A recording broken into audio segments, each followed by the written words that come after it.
Don't you dare come back, Baldy. As I returned home exhausted from work, merciless words and my daughter's school bag were hurled at me. You're not needed. You're not a father. Don't come back home. When you come back, the house feels darker. And don't you dare show up at the parent-teacher day. It would be so embarrassing if people found out you're my dad. My daughter Cindy was in the living room hurling these words at me as I stood in the hallway by the entrance. From the living room where she was, I could see the kitchen where my wife Susan was. Cindy could see what expression Susan was making. I couldn't.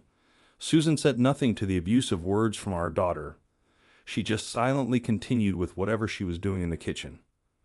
I held back, saying anything now would only add fuel to the fire. Can't you just not come back? You're useless, not even making enough money. It was Susan who first hurled such abuse. Having seen that, Cindy started to do the same to me. She wears her uniform skirt so short it almost reveals her underwear and dyes her long hair to a blondish brown. She wears large contact lenses to make her eyes appear bigger, false eyelashes, and makeup that glitter in a blind eye. The clothes Cindy leaves lying around are too flashy for a student, resembling those of a nightclub worker. She hardly attends school and seems to roam the downtown areas instead. I've warned her numerous times, not minding the arguments it causes, but Susan has never once reprimanded her. I recently realized that Susan has been buying Cindy makeup and flashy clothes just because she asked for them. She has been spoiling Cindy, confusing being a kind mother with being an ineffective parent. How did it come to this? My dream was to have a family filled with smiles, a treasure for a lifetime. I didn't expect a baseball team-sized family, but I dreamt of playing catch in the yard with a son and buying a wedding gown for a daughter to keep as a bridal gift. I bought a house with a yard for this dream family and gritted my teeth at work every day to pay the mortgage. I was all about baseball in my school days and never really studied. Surviving in the world of an office worker, chasing numbers every day, was not going to be easy without extraordinary effort. I had never even used a computer before, so I gave up my weekends and, swallowing my pride, attended a computer class for beginners. Most of my allowance went to drinks with my boss. It was never enjoyable, just listening to sermons over drinks, all to get on the boss's good side, climb the corporate ladder, survive in the company, protect my family, and realize my dreams. It's not something I can proudly boast about, but I was skilled at ingratiating myself with seniors during gatherings and securing their help to navigate the corporate environment more easily. This was because I had become accustomed to gouging the moods of my seniors back in my baseball club days during school. My allowance used to be $500 a month, but it was cut down for trivial reasons, and now it's just $30. The reasons for my allowance being cut weren't significant. It was for things like breaking a dish while washing or forgetting to buy the milk I was asked to get on my way home. Unable to engage in internal sales to win over my boss, I had to compete on merit with colleagues who had studied properly in college. But I couldn't give up. It was all to afford a spacious house with a yard, to spare Susan the hardships I went through, and to let her focus on raising our children. Upon graduating from college, I joined a company that sells and maintains office computers, telephones, fax machines, and internet connections. Our company has branches nationwide. I was assigned to a regional city in the New York area. I drove around unfamiliar lands in a company car from morning till night. Susan, who was new layout at the time, followed me as the team assistant of the baseball team. Susan was quite popular. She wasn't a stunning beauty, but her cheerful and graceful demeanor often got her compared to famous TV anchors or magazine models. She was my pride and joy as a girlfriend and then as my wife. Back then, I was truly happy. But what about now? It feels like I'm trapped in a bad dream. Don't ever come back, Ubaldi. Who could have imagined that such harsh words would come from Susan, who was so adorable 20 years ago? Now our daughter Cindy is following in Susan's footsteps, hurling abuse and vitriol my way. They team up to splurge on clothes and bags, which is just unbearable. Susan and Cindy have become a codependent mother-daughter duo, spoiling each other rotten. I looked at myself in the bathroom mirror. I'm only 35 years old, yet I am indeed 35. My hairline has receded, my forehead widened, my hair has lost its thickness, and wrinkles have appeared on my face. My belly has started to sag. The body I had and honed through sports is now a thing of the past. With age, I've keenly felt the decline of my physical capabilities. The ace pitcher of the baseball team that I once was is no more. Yet, I refuse to give up. Being tired and berated every day can't be all there is to my life. After all, Susan and I once vowed eternal love for each other, and isn't it pitiful for Cindy to grow up without proper guidance? As a father, it's my duty to wake them up and show them the right path. If I don't give up and produce results at work, maybe Susan and Cindy will have a change of heart. Until that day comes, I've resolved to keep working hard. Without being able to relax at home and still tired, I faced another morning. Ideally, home is where one relaxes and recovers from fatigue, but I found more relaxation at work these days. I've been with the same company since graduating from college. Now in my 10th year, I've been fortunate to have trustworthy colleagues and seniors I respect. While we're rivals, there's mutual respect among us. The sales department for communication devices had a strong athletic vibe, with everyone having been involved in some sport during their student days. For some reason, many of the male salesmen came from homes where the wives held significant sway. Despite each of us carrying our own burdens, it was a good workplace where we felt like comrades.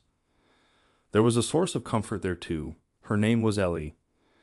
"Good morning, Ellie," the sales support lady who handled the accounts I brought in said. With her glasses, she seemed like a calm and gentle woman at first glance. In her late 20s, she joined last year. Initially, I was concerned about her being new to employment due to some circumstances, but those concerns weren't unfounded. She never made a mistake in processing the accounts I brought in, and despite her gentle demeanor, she was quick in handling post-order procedures. Thanks to Ellie, I could always deliver smoothly to clients.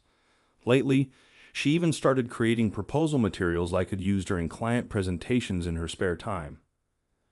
Bringing brochures and estimates to clients is a given, but having proposal documents tailored to the client's needs based on the information gathered during meetings leaves a lasting impression.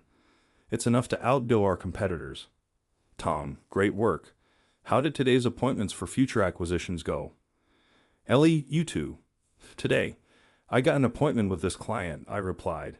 It had become a routine for me to report to Ellie the details of the day's events and the appointments I secured with clients after work.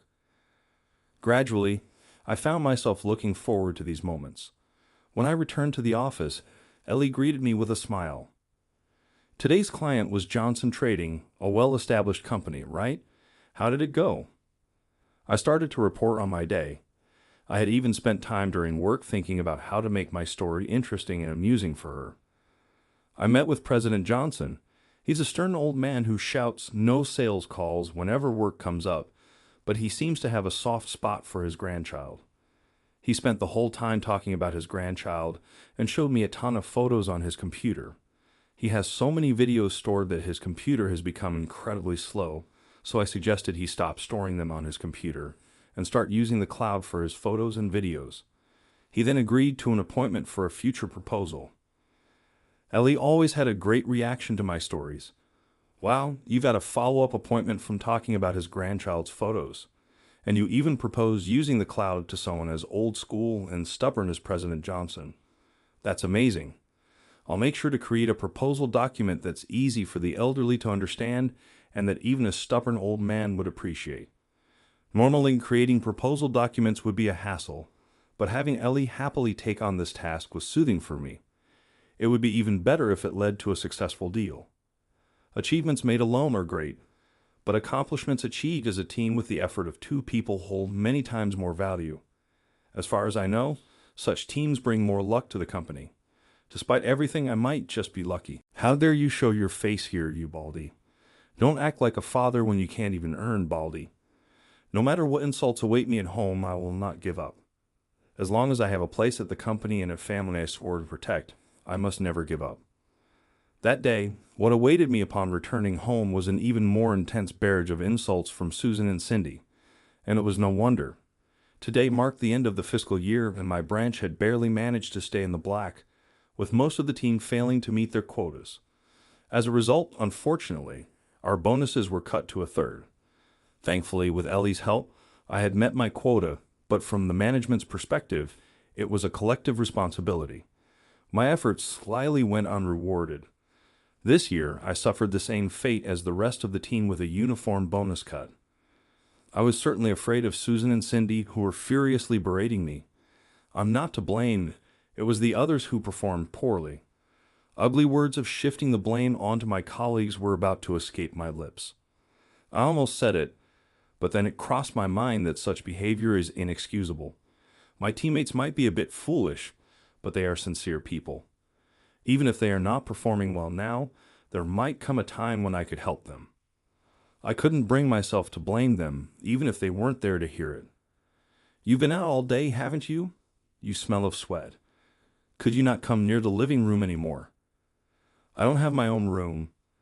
If I'm banned from the living room, where am I supposed to go? I heard something. My chair, newspapers, and even my cell phone charger were thrown into the hallway. It was Cindy who had thrown them from the living room into the hallway. A worthless, stinky old man with no warnings. Don't you ever pretend to be a father again. Susan didn't stop her.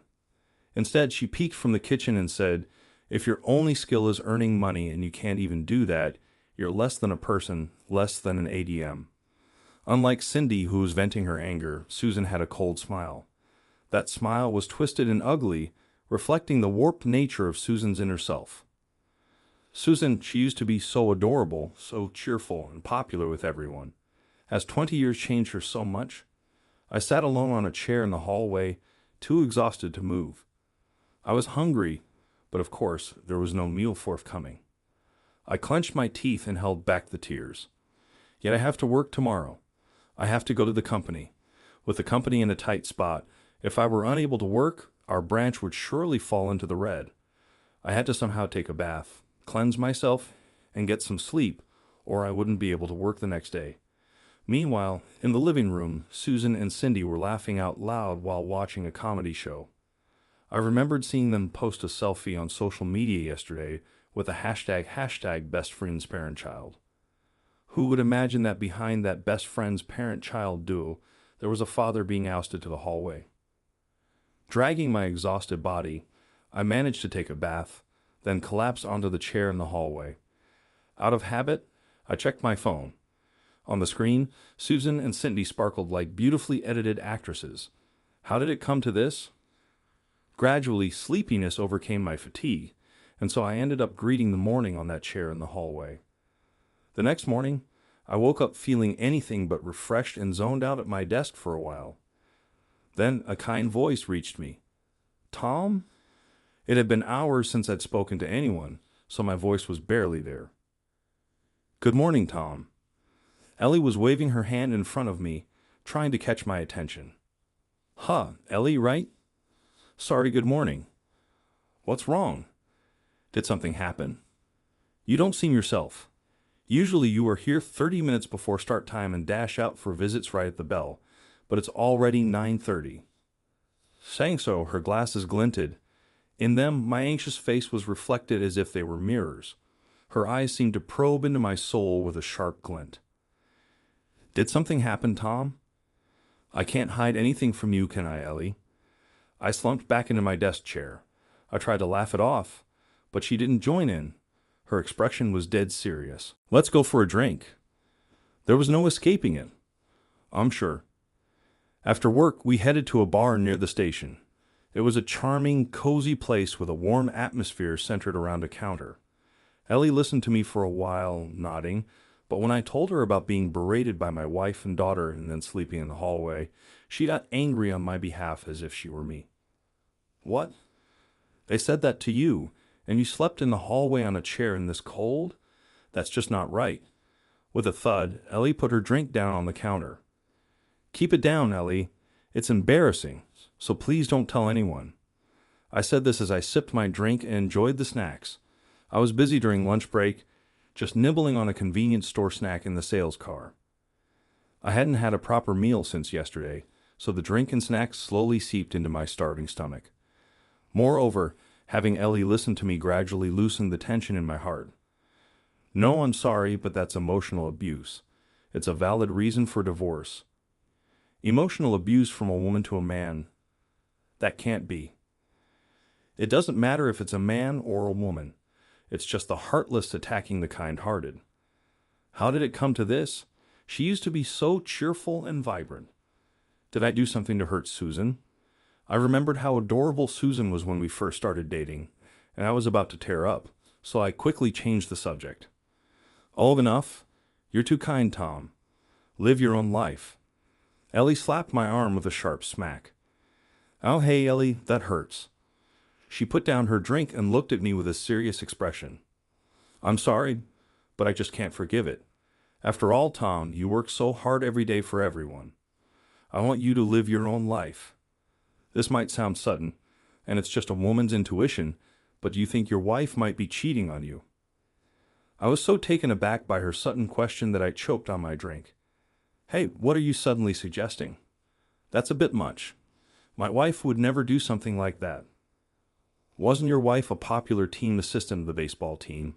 Always well-liked? And she's still making an effort to maintain her beauty, just like in the past, right? Plus, she can't seem to help but show off on social media, and yet she disregards a serious husband like you. Not to mention her dependency on your daughter in shopping. It's endless. I'm sorry to say this about your wife, but from an outsider's perspective, she seems very lonely. Where do you think such a person would seek affection? Where do you think she'd satisfy her need for female validation? Ellie's gaze was intensely serious. I was at a loss for words. Well, that's... She pressed on. Does your wife go out late at night by herself? When she mentioned it, I did recall something. There were days when I came home to find no one there, assuming Susan and Cindy had gone out together. But at night, only Cindy would return alone. Alone, Susan would come back after I had fallen asleep, unnoticed by me. It might be presumptuous of me, but perhaps you should consider an investigation for infidelity. Maybe you're right. Acting on impulse, I immediately hired a detective agency near the office to investigate for infidelity. 2 weeks later, unfortunately, the investigation yielded results much more quickly and easily than expected. The results were conclusive. Guilty. Not only on the days I worked overtime, but even during weekdays, Susan was seen gallivanting with various men and heading to hotels. It seems she met these unknown men through a dating app. Susan was a woman who could only affirm her value by being desired by others. Her immature behavior suggested that her emotional development might have stopped in her 20s. This made her seem like a child woman. She might even be competing with her young and attractive daughter, Cindy. It might appear to be going well on the surface. Susan might be filled with jealousy, but it's hard to say for sure. I didn't want to know, I thought to myself.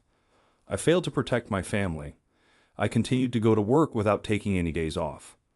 I maintained a smile during work, but the moment I was alone in the sales car, I couldn't stop crying. Tears blurred my vision, making it dangerous to drive, so I discreetly parked in a convenience store lot and cried until there were no tears left. In the evening, when I returned to the office, Ellie greeted me with a smile again. There's no way she wouldn't notice my swollen eyelids and bloodshot eyes from my tears. However, she looked at me quietly and pretended not to notice. The next spring arrived. It was a sunny day with the cherry blossoms in full bloom. It was also the day of Cindy's high school graduation. As usual, Susan and Cindy ignored me.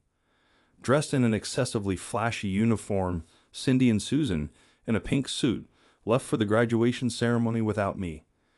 I watched them go.